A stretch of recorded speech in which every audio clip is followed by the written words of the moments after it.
अस्सलाम वालेकुम प्यारे बच्चों, आप सब कैसे हैं। मैं उम्मीद करती हूँ कि आप सब खैरियत से होंगे। जी हाँ, मैं आपकी टीचर बुशरा नासिर उर्दू की क्लास में आपके सामने मौजूद हूँ। तो बच्चों, जैसा कि आप जानते हैं कि हम अपनी उर्दू की क्लास में उर्दू हरूफ तहजी की आदि अशकाल के बारे में पढ़ रहे हैं। तो इससे पहले पिछली क्लास में हमने दो हरूफ फ़े और क़ौफ़, दो हरूफ के बारे में हम पढ़ चुके हैं और इनकी आदि अशकाल के बारे में भी हम सीख चुके हैं। तो आज जो हम नया हर्फ सीखने जा रहे हैं बच्चों, वो भी है इसी आवाज़ की तरह, इसकी भी आवाज़ उसकी मिलती जुलती है, लेकिन ये नया हर्फ जो है ये आपके सामने मौजूद है, काफ। जी हाँ, आप समझ रहे होंगे कि वो भी खौफ था लेकिन ये भी काफ। लेकिन आप अगर गौर से देखें तो जो खौफ हमने पढ़ा था दो नुक्तों वाला, उसको हमने हलक से अदा किया था और उसको हमने मोटा पढ़ा था, जबकि ये काफ जो है इसको आपने नरमी से अदा करना है। ठीक है, काफ, ठीक है, वो खौफ था और ये है काफ। उसकी जो साउंड थी वो थी कौ और इसकी साउंड जो है वो है क। ठीक है, तो बच्चों आप देख सकते हैं कि इसके सामने इसकी आदि अशकाल मौजूद हैं। जी हाँ, जैसा कि आप जानते हैं कि हम आदि अशकाल के बारे में पीछे जो जितने हरूफ पढ़ चुके हैं उनकी आदि जो शक्ल है वो एक ही सूरत में लिखी गई थी। लेकिन अब हम जो हमारे पास सामने काफ मौजूद है, इसकी आदि अशकाल आप से देख सकती हैं कि ये दो सूरतों में लिखा हुआ है इसको। ठीक है, एक तो इसकी आदि शक्ल ये आपके सामने मौजूद है, इसकी बिल्कुल आप देख सकते हैं कि इसकी तरह ही यहाँ तक इसकी हाफ शक्ल जो बनती है। ठीक है, लेकिन दूसरी तरफ आप देखें कि एक और इसकी शक्ल मौजूद है जो कि इससे थोड़ी मुख्तलिफ है, लेकिन जब हम इनको अल्फाज में इस्तेमाल करेंगे तो इनको हम दो सूरतों में लिख सकते हैं। ठीक है, जो काफ हर्फ हमारे पास मौजूद है आज, इसको हमने जब हम इसकी आदि अशकाल बनाएंगे तो इसको हम दो सूरतों में लिखेंगे। ठीक है, आप देख सकते हैं इसकी ये एक सूरत है, इस तरह भी ये लिखा जाता है अल्फाज में और इस तरह भी ये लिखा जाता है। ठीक है, तो आपको समझ आ गई है कि हमने हर्फ काफ को जब हम इसकी आदि शक्ल के तौर पर इस्तेमाल करेंगे तो इसको दो सूरतों में हमने इस्तेमाल करना है। ठीक है, आपके सामने दोनों सूरतें मौजूद हैं, ये भी इसकी आदि शक्ल है और ये भी इसकी आदि शक्ल है। अब जब हम इनको लिखेंगे तो हमें अच्छी तरह से वाज़ेह हो जाएगा कि काफ को हमने किन किन सूरतों में इस्तेमाल करना है। तो बच्चों, आप लोग तैयार हैं इसकी लिखाई के लिए? चलिए हम लिखना शुरू करते हैं इसको। जी हाँ, हम कौन सा हर्फ लिखने जा रहे हैं जी? काफ। ठीक है, ये काफ़ी आदि शक्ल है। ठीक है, आप देख सकते हैं। चलिए अब पहले हम इसको डॉट्स के ऊपर लिखेंगे, फिर इसको हम खुद से भी लिखेंगे। तो शुरू करते हैं हम आज की लिखाई का काम।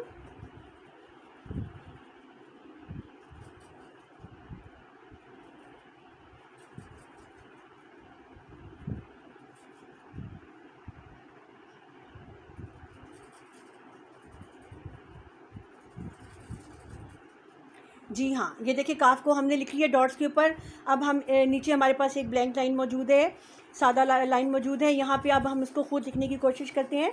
सब बच्चे गौर से देखें कि हमने काफ का आधा जो इसकी आदि शक्ल है उसको हमने कैसे लिखना है।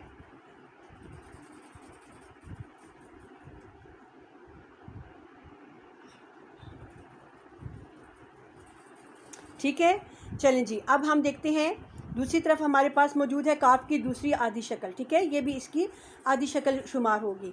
तो हमने इसको कैसे लिखना है, देखिए आप सब गौर से।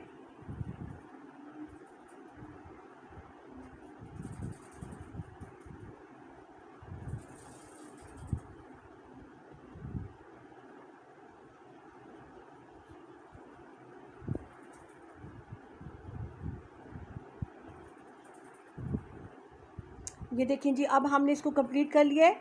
ठीक है, अब हम इसे नीचे खुद लिखेंगे, इसको कैसे लिखना है। जी हाँ, ये इसकी आदि शक्ल की दूसरी किस्म है। ठीक है, जैसे आपने देखा कि आदि शक्ल हमने पहले लिखी थी इसकी और ये इसकी दूसरी शक्ल है। ठीक है, तो जब हम इनको अल्फाज में इस्तेमाल करेंगे तो हमने इस हर्फ काफ को दोनों सूरतों में इस्तेमाल करना है और उसकी साउंड जो है वो काफ है। ठीक है, क। ठीक है, ये दोनों सूरतों में क। ठीक है, समझ आ गया सबको? चलें जी, अब हम अगला हर्फ देखते हैं कौन सा है। जी हाँ, ये भी काफ का ही सेट का दूसरा हर्फ है। जी हाँ, हम पहले पढ़ चुके हैं हरूफ तहजी में इनको। तो अब काफ के बाद जो अगला हर्फ हम पढ़ने जा रहे हैं वो है जी गाफ।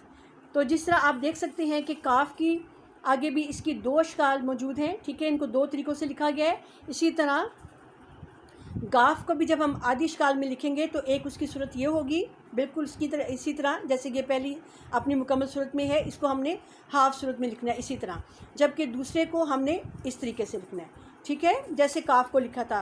तो आपको समझ आ रही है ना? शाबाश, बिल्कुल ठीक है। चलिए हम देखते हैं कि इसको हमने कैसे लिखना है, ठीक है। अब इसकी हम लिखाई का काम शुरू करते हैं।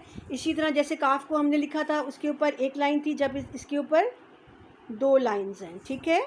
इसका ये फ़र्क है, काफ और गाफ में ये फ़र्क है कि गाफ के ऊपर 2 पैरेलल लाइन्स हैं, एक बराबर की 2 लाइन्स हैं, ठीक है। तो अब हम इसको लिख रहे हैं। आप गौर से देखें कि आपने इसको कैसे लिखना है, ठीक है। जैसे काफ की आधी शक्ल थी, इसी तरह गाफ की भी आधी शक्ल ये मौजूद है आपके सामने। अब हम इसको खुद लिखते हैं। हमारे पास ब्लैक लाइन मौजूद है, सादा लाइन मौजूद है नीचे। यहाँ आप खुद लिखने की कोशिश करें। जी हाँ, बिल्कुल सही। गाफ को जब हम आधी सूरत में लिखेंगे तो ऐसे लिखेंगे, ठीक है। इसको हमने अल्फाज में और जुमलों में इस तरह इस्तेमाल करना है।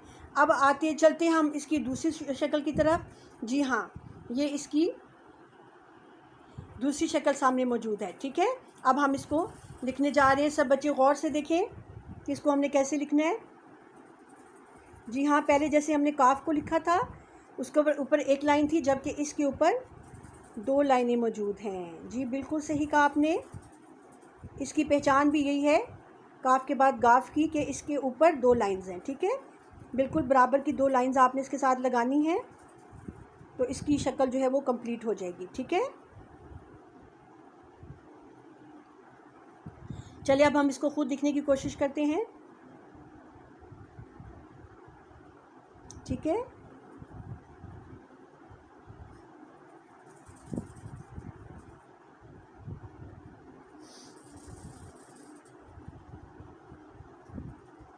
ठीक है जी, तो हमने गाफ को ऐसे लिखना है, ठीक है। सबको समझ आ गई है ये? अब आज आपने क्या सीखा है जी? हाँ, एक दफ़ा हम फिर रिवाइज़ कर लेते हैं कि हमने आज 2 हरूफ सीखे हैं, काफ, काफ और हर्फ गाफ, ठीक है। अब हमारे पास जो काफ है उसकी दो तरीके हैं इसको लिखने के, ठीक है। इसको अल्फाज में इस्तेमाल करने के 2 तरीके हैं।